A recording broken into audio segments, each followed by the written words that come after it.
Pongan su mejor ángulo. Y hoy día, viernes 10 de junio ya, ¿no? Estamos terminando la tercera semana del segundo bimestre en el área de DPCC para tercero y cuarto. Vamos a aplicar lo que ya habíamos indicado, ¿no? Que es nuestra exposición de nuevas culturas. Sabemos que en el Perú hablamos de una pluriculturalidad, hablamos de una diversidad cultural, pero lamentablemente muchas de nuestras autoridades, es más, nuestros candidatos a autoridades solamente visitan la selva, ¿no? En la época de candidaturas, valga la redundancia. Pero cuando ya se encuentran dentro del cargo, y estamos hablando de diferentes cargos, ¿ah? Regionales, nacionales, sea congresista, sea presidente, sea asesor, sea cual fuera, lamentablemente se olvidan de nuestros pueblos indígenas que son parte del Perú, que también son peruanos, ¿no? Y lo peor aún, Fátima, es que se olvidan de las necesidades que tienen. Y aún más, una raya más al tigre, es que ni siquiera respetan su cultura porque no la conocen. Muchos de estos candidatos, ¿no? Solamente en época de elecciones, van y se acercan, ¿no? Y tratan de ofrecerle una y otra cosa a nuestra diversidad de pueblos indígenas, porque sumando la cantidad de pueblos indígenas que tenemos, pues realmente da un número importante, ¿ah? Si alguno de ustedes se lanzara en algún momento a la candidatura, piense realmente en visitar nuestros pueblos indígenas, porque sumando todos estos, tienen una cantidad poblacional importante en el país. Cantidad poblacional que no se toma en cuenta, chicos. ¿Y por qué no se toma en cuenta? Porque nuestros candidatos a veces no pueden manejar sus dialectos y lenguas, ¿no? Ustedes saben que nuestros pueblos indígenas hablan diferentes dialectos. El arawak, el bora, el aymara. Son dialectos, son algunos de los que tenemos. Pero realmente si tú quieres dirigir una región o dirigir una nación, tienes que involucrarte, buscar asesores que te acerquen los medios, los puentes de comunicación con esos pueblos que son parte de tu país, que son parte de tu población, que son parte de tu jurisdicción. Pero si solamente los buscas cuando estás en elecciones y luego te olvidas de ellos, ¿no? O no te interesan, pues eso se llama un acto de negligencia, Misael. Y una autoridad no puede cometer un acto de negligencia porque es un delito, es un maltrato. La negligencia es un maltrato. Es como si la mamá se olvidara de dar de comer a sus hijos. ¿Puede hacer eso una mamá? No. Agarra a la vecina que está escuchando a los hijos que se mueren de hambre y la denuncia y le quitan los hijos. Lo mismo pasa con las autoridades. No se pueden olvidar, Álvaro, de toda su población. Y estos pueblos indígenas que ustedes han investigado son parte de la nación. Entonces, hijos, lo único que se quiere en las instituciones educativas en general del país, no solamente Santa Mariana, lo que se quiere con el curso de DPCC y lo que se quiere con este tipo de temas es que ustedes desarrollen justamente la competencia de identificarse con grupos culturales que son parte del país y que se encuentran en zonas alejadas para poder entender y comprender sus necesidades y poder plantear necesidades que plantear políticas que satisfazcan las necesidades en diverso, porque somos diversos, ¿ok? Muy bien, vamos a empezar con las exposiciones, ¿no? Voy a permitir compartir pantalla y quiero que me den una respuesta nada más clara, si están preparados.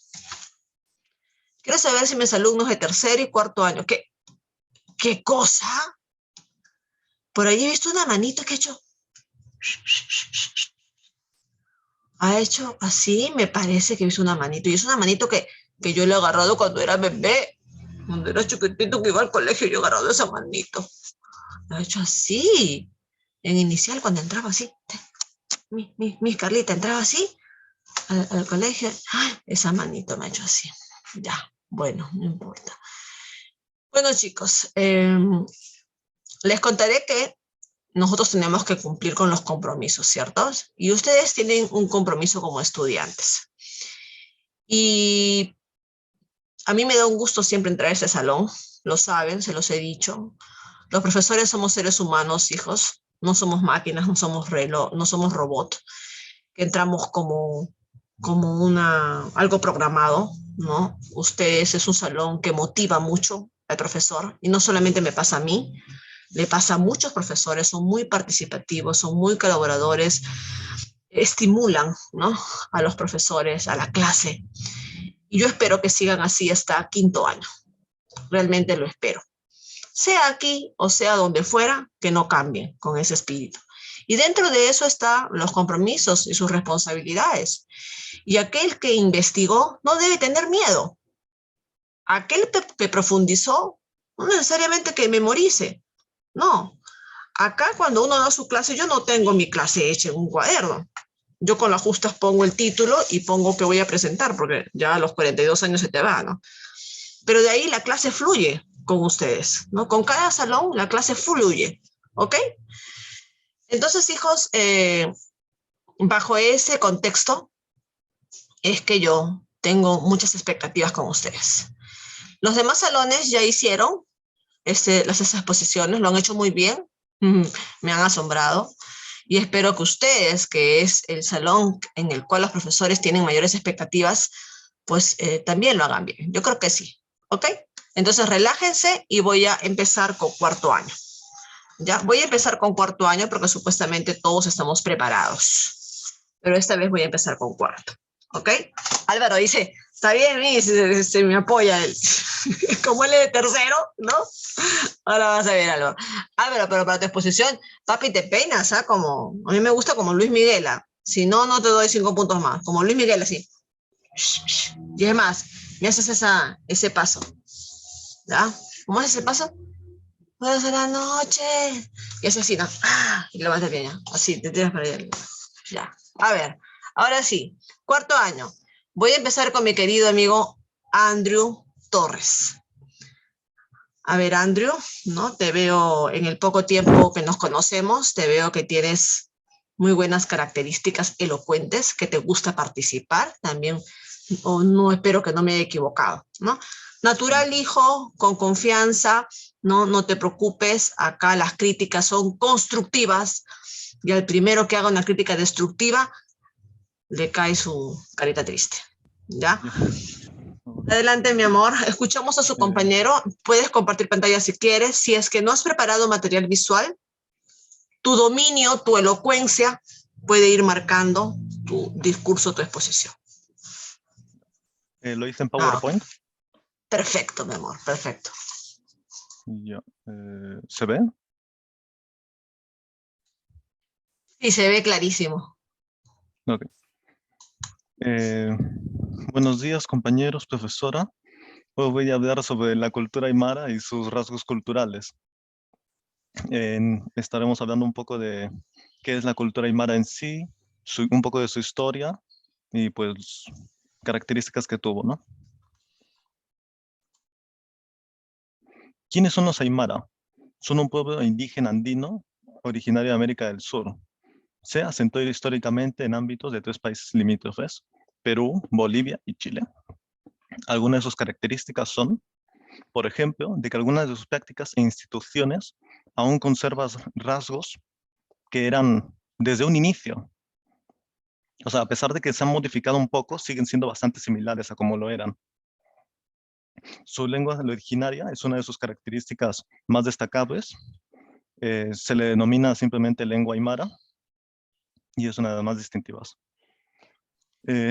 A los aymara también se denomina aru. En los ámbitos territoriales con presencia tradicional, o sea, que aún tienen, o sea, siguen habiendo características tradicionales, ¿no? Antiguas, por decirlo así. Son el altiplano peruano principal, Moquegua, Puno y Tacna. Perdón, Un ratito te... ¿Sí? No, mi amor, lo estás haciendo muy bien.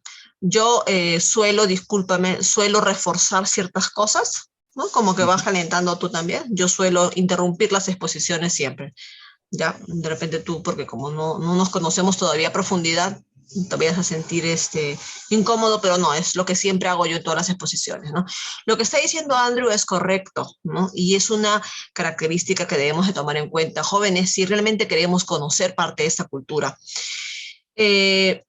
Como bien lo ha dicho Andrew, no solamente los Aymara, ¿no? Nuestros pueblos indígenas del interior del país suelen tener este mismo perfil. ¿Cuál es? Que mantienen su estructura originaria. Es decir, me parece que el pueblo aymara data de 1500, 1600. Me imagino que más adelante Andrew me va a ayudar a confirmar esto, ¿no? Pero más o menos por ahí. Y desde ahí ellos llevan una estructura de vida, ¿no? Un jefe, autoridades, actividades económicas. Todo eso, todas esas características las mantienen. ¿Ya? Esto es un patrón común en casi todos los pueblos indígenas, Andrew, que a pesar de que pueden haber pasado invasiones, a pesar de que pueden haber pasado enfrentamientos, ¿no? Con grupos violentos, en los siglos de su existencia han tratado de mantener sus características culturales, su organización social, ¿no? Su característica de liderazgo, actividades, mantienen sus formas, ¿ok? Esto va a pasar mucho. Ahora, otra característica más que también rescato de la exposición de Andrew es, recuerden esto de lo limítrofe. Él ha marcado muy bien el espacio geográfico de los Aymara.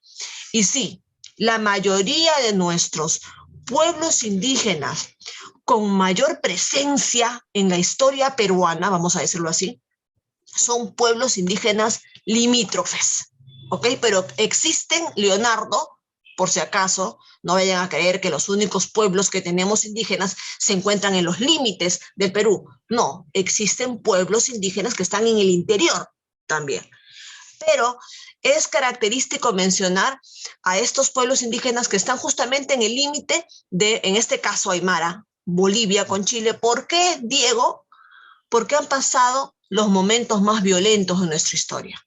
Porque recuerden ustedes, Misael, que cuando nosotros ya fuimos república en 1821, las cosas no fueron fáciles. Nosotros lo hemos visto en historia, ¿cierto? Años después, ¿ya? San Martín se fue, Simón Bolívar se fue, estábamos desorganizados, entraron los militares y 50 años después nos declararon la guerra. 70 años después, la Gran Colombia se dividió en Ecuador y Colombia y comenzó a pedir tierras del norte del Perú. Ecuador por su lado, Colombia por su lado, lo mismo pasó con Brasil, lo mismo pasó con Bolivia. Y el Perú, que era de 1821 a IRI, terminó siendo un Perú escuálido, había hecho ejercicios, demasiado ejercicios había hecho el Perú y se quedó flaquito, como la Miss Carlita. ¿Ok? Entonces, hijos, estos pueblos limítrofes pasaron por ese proceso de desmembración de tierras. Uno de ellos es los Aymara. Leo, mi amor, ¿estás bien? ¿Sí? ¿Me estás escuchando, hijo? Ya, vamos a continuar con Andrew. A ver. La historia de los Aymara. En la época colonial se organizaban en un conjunto de unidades políticas llamadas reinos, dominado por señores o marcos. A partir del siglo XV empezó la invasión inca al pueblo de Aymara.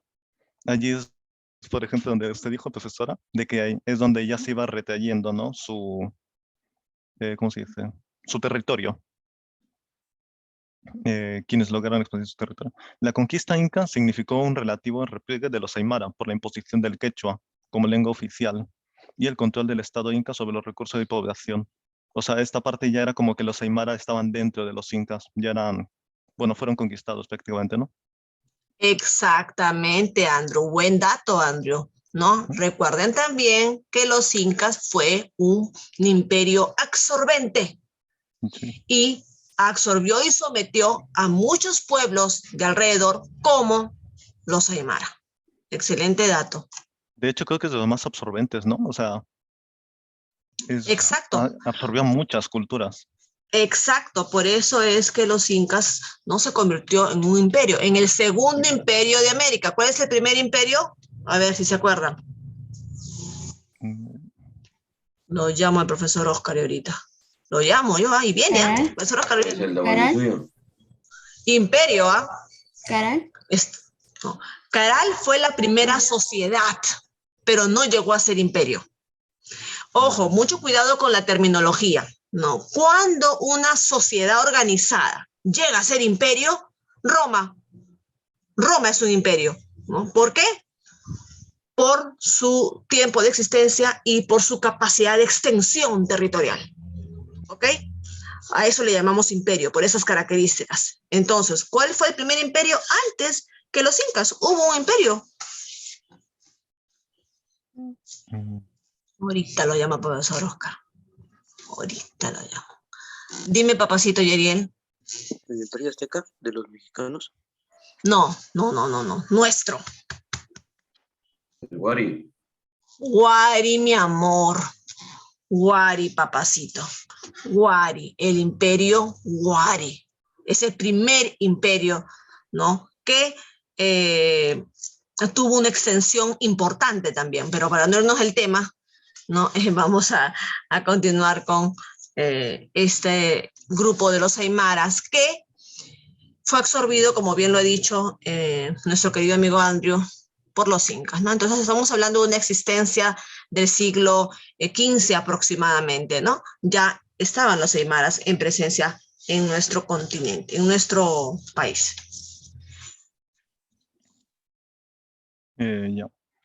La época colonial. Al igual que la época inca, el pueblo aymara resistió a las expediciones españolas en el altiplano y participó en el movimiento religioso político Taquioncoy entre los años 1540 y 1560, durante los cuales se empezaron a restaurar santuarios destruidos por los españoles. Sin embargo, esta campaña no duró mucho. El sistema colonial significó una nueva configuración étnica, política y económica de la zona aymara. Además del establecimiento de una nueva administración, se estableció un sistema de tributación. La República, o la época republicana. Con el inicio de la República, se inició el proceso de liberación de las tierras, de los incas o incluso de los españoles, ¿no? Que también estaban por ahí. Este tuvo como resultado un despojo sistemático de tierras comunales que se encontraban en manos de indígenas. En 1915 ocurren las sublevaciones aymaras y quechuas de Pomata, Chucuito, Huancayané y quechuas, no, y Azángaro, dirigidas por el mayor Teodomiro Gutiérrez Cuevas. En paralelo, el proceso migratorio de la población rural hacia las urbes reconfiguró las características de las ciudades. O sea que como los pueblitos pequeños se iban a las ciudades, ¿no? De lo más grande. Donde estaba más urbanizado. Exacto, ¿no? Un poquito para que entiendan esta parte que muy bien ha enfocado Andrew, está muy bien, ¿no? Esa es parte de la historia de los Aymara. En la época de república, recuerden, nosotros empezamos siendo una república de militares, ¿no? Y esto es un poco anecdótico para un país, chico, porque el militar, ¿qué características tiene el militar, Diego? ¿Cómo es un militar? ¿Conoces un militar? ¿Tienen parientes militares? ¿Qué carácter tiene un militar? A ver. Fuerte. Fuerte, carácter fuerte, ajá, muy bien. Leonardo, a ver, dime muy bien, Diego. ¿Cómo es un militar?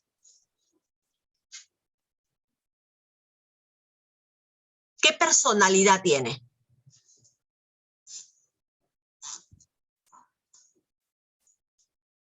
¿Es una persona que escucha a los demás, escucha opiniones o impone?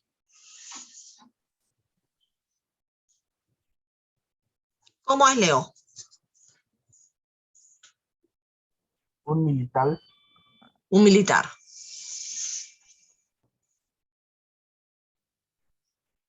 ¿Es una persona que escucha las opiniones de los demás o impone sus ideas?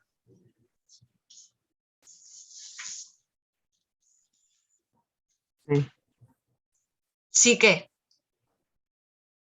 Es una persona que impone opiniones. Impone, ¿cierto? Entonces, hijos, nuestros primeros 50 años de república fueron muy críticas, porque el Perú estaba lleno de dictadores, ya que imponían, no había democracia. Entonces la pregunta es, ¿qué tanto lucharon los diferentes grupos sociales para alcanzar la independencia, para que tuviéramos 50 años de dictadores? Estábamos en nada, ¿me entiende? Políticamente no habíamos avanzado nada.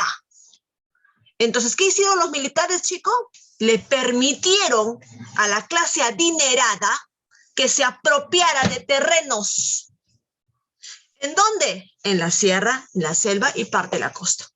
Y aquellos grupos indígenas que estaban acostumbrados a trabajar comunalmente la tierra, como pasó en el imperio de los incas, ¿no? Acuérdense del Aini, la Mita, la Minca, ¿no? Todos trabajaban las tierras y para todos había el alimento, el cultivo, todos se repartían el cultivo, ¿no? Así funcionaba.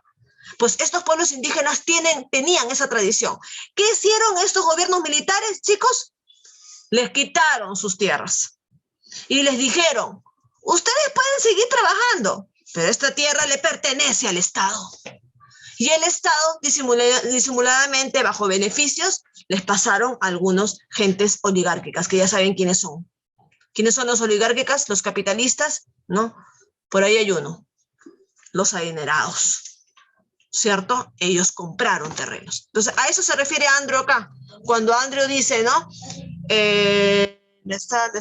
Despojo sistemático de tierras comunales. ¿Y alguien los defendió, Leonardo? ¿Crees tú que los pueblos indígenas fueron escuchados? Estamos hablando del año 1850, 1860, 1870. Hasta ahora no son escuchados. Sigue, Andrew.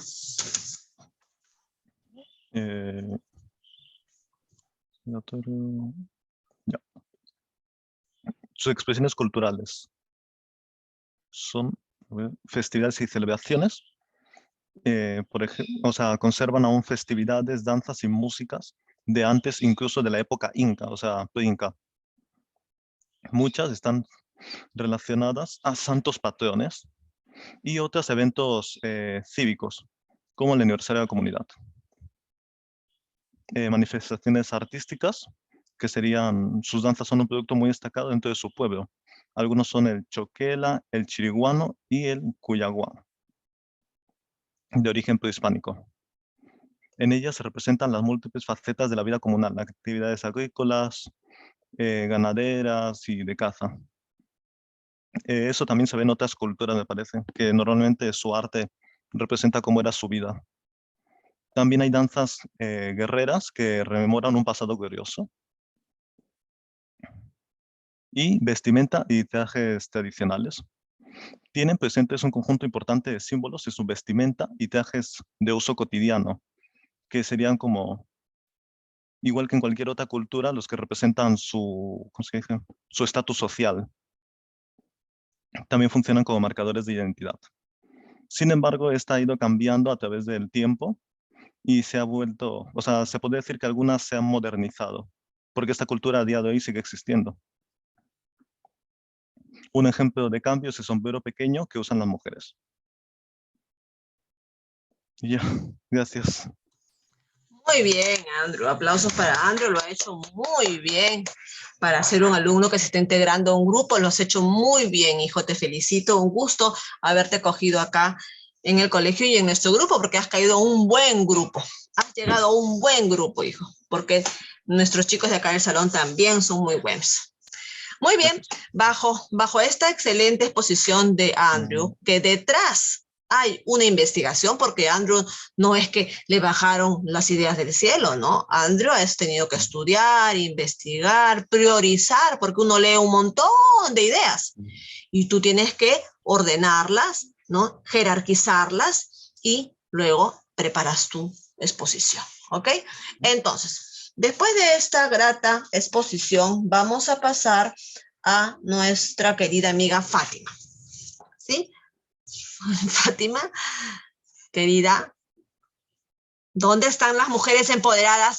¿Dónde estamos? A ver, mujeres empoderadas. Alabín, alabán, alabín, bom, bam. Mujeres, mujeres. Uy, no pasa nada. Acá, ¿qué pasó? ¿Dónde están mis chicas? No puede ser. A ver, vamos, Fátima.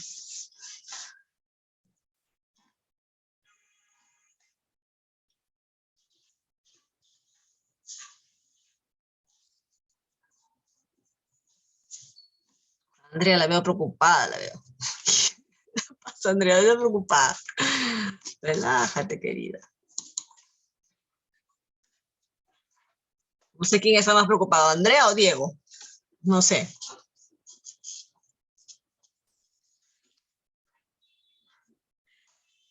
Muy bien, qué lindo. Buenos días, Miss. Buenos días, compañeros. En esta oportunidad les voy a hablar sobre los pueblos quechuas. Conocemos actualmente como pueblos quechuas a un conjunto diverso de poblaciones andinas de larga data que tienen como lengua materna el quechua en sus distintas variedades. Los pueblos quechuas son poseedores de una cultura compleja y tecnológicamente avanzada, que se caracterizó por su gran adaptación a las condiciones geográficas y climáticas. Esto les fue posible gracias a sofisticadas formas de aprovechamiento económico del territorio, ya políticas de agricultura entre diversos grupos. Estos pueblos se trataban de agricultores avanzados y de ganaderos de altura, cultivadores y criadores de especies que no eran conocidas en otras partes del mundo hasta la conquista. Ellos también se desarrollaron en numerosas técnicas en cerámica, en tejidos, metalurgia, arquitectura, medicina y agricultura. Antes de continuar, sigo reforzando ideas, yo, ¿no?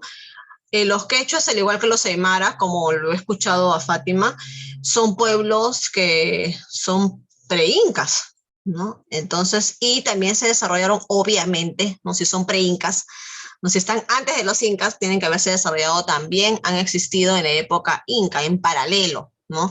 Y más adelante me imagino que también algo de su existencia va a hablar Fátima. Otra cosita que también resalta y que lo ha mencionado Fátima son las actividades que realizan, ¿no? Los tejidos, la cerámica, es característico de estos pueblos indígenas.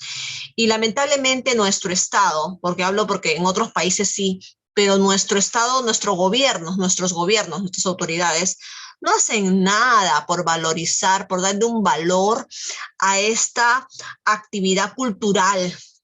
Ellos realmente son artesanos del tejido, son artesanos de la arcilla, hacen todo con sus manos, ¿no? Y sus productos diarios lo utilizan ellos. A veces solamente el que tiene capacidad monetaria viaja al interior del país, los conoce y por ahí les compra un manto, les compra una cerámica, pero no se nacionaliza, ¿no?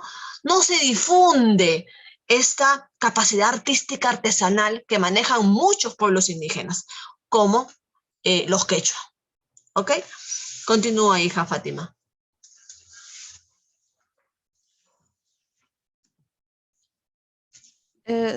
Su presencia tradicional. En la actualidad, estos pueblos viven principalmente en los departamentos de Amazonas, Ancash, Apurímac, Arequipa, Ayacucho, Cajamarca, Cusco, Huancavelica, Huánuco, Ica, Junín, La Libertad, Lambayeque, Lima, Madre de Dios, Moquegua, Pasco, Puno y San Martín. Además, A eso me refería, alumnos, a la presencia. ¿Se dan cuenta? Lo importante, si nuestras autoridades fueran más inteligentes, o mejor dicho, si nuestros candidatos fueran más inteligentes, yo hace ratos que hubiera hecho un trabajo, pero lo que pasa es que para lanzarte a la política tienes que sembrar para cosechar. Y acá nuestros políticos que aparecen improvisados quieren que en un año sacar gente que va a votar por ti. No, este es un trabajo, la política es un trabajo que lleva tiempo. Entonces tienes que hacer un trabajo de 5 años, por lo menos, antes de lanzarte. En 5 años vas conociendo los pueblos del interior del país, visitas, conoces su realidad, te conocen, no les planteas proyectos, los escuchas, vas haciendo una agenda de trabajo. Pero nuestros políticos de ahora, ay, pero que yo los vea a ustedes lanzarse a la política y que hagan lo mismo. Salgo a declarar a la prensa yo. Ese alumno, ese alumno yo le decía burgués en el aula. Era mi alumno. Lo he llevado de pequeño. Yo sí hago una denuncia pública, por si acaso. Entonces, acá en la investigación de Fátima, confirmamos que los quechuas tienen una presencia muy importante en nuestro país. Miren, y de repente más adelante va a sacar o nos va a decir Fátima un número, ¿no? ¿Cuántos son los quechuas actualmente? O según el censo del 2017, el 2019, ¿no? A ver, de repente por ahí tiene el dato, ¿ya? Pero miren cuántos departamentos existen, porque este dato lo sacan de los censos. Ojo, el INEI hace censos cada cierto tiempo y estos datos salen del censo, ¿ok? Sigue, hija. Además del Perú, ellos también se encuentran en Bolivia, Colombia, Ecuador, Argentina, Brasil y Chile. Su tipo de pueblo es el indígena. Aproximadamente su población es de más de 2 millones de personas. El número de localidades que pertenecen a estos pueblos es de 4.800. Su lengua es el quechua y su familia lingüística también es el quechua. Ellos apenas cuentan con 180 traductores o intérpretes. Eso, ahí está, ya lo puso Fátima. 2 millones de habitantes son quechua. Esto lo saca el censo. Esto no es un número inventado. Así que futuros políticos ya saben dónde tienen votantes. Continúa, hija. Su historia. Se ubica en la época precolonial entre los siglos XII y el XIV. En la época del Tahuantinsuyo, los Andes centrales estaban ocupados por diversos grupos, muchos de los cuales son los antepasados de los actuales pueblos quechua. Estos hablaban diversas variedades de quechua y ellos tenían como mitos y lugares de origen diferenciados. También tenían atuendos propios y otras instituciones distintivas. Estos Interesante, ¿ah? grupos Tienen presencia llamados... histórica, Fátima, ¿no? Tienen presencia histórica, chicos. ¿No? Hay una historia acá en el Perú, estamos hablando del siglo XII, o sea, casi paralelo a los incas, ¿no? Ahora, estamos hablando de Andes. ¿Puedes retroceder a la parte geográfica? Me parece que ¿hiciste un mapa? ¿O me estoy confundiendo? No, no hiciste mapa, no tienes mapa en tu exposición, pero sí mencionaste las zonas. ¿Puedes retroceder a esa diapositiva, hija?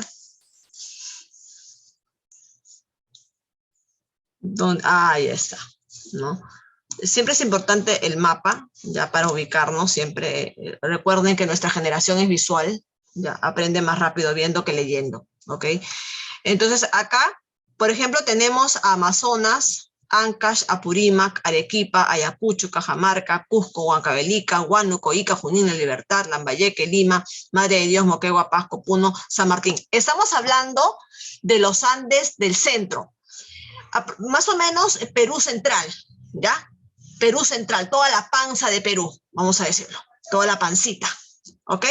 Ahí estamos hablando de los quechua, ya para ubicarnos más o menos geográficamente. Continúa, mi querida Fátima.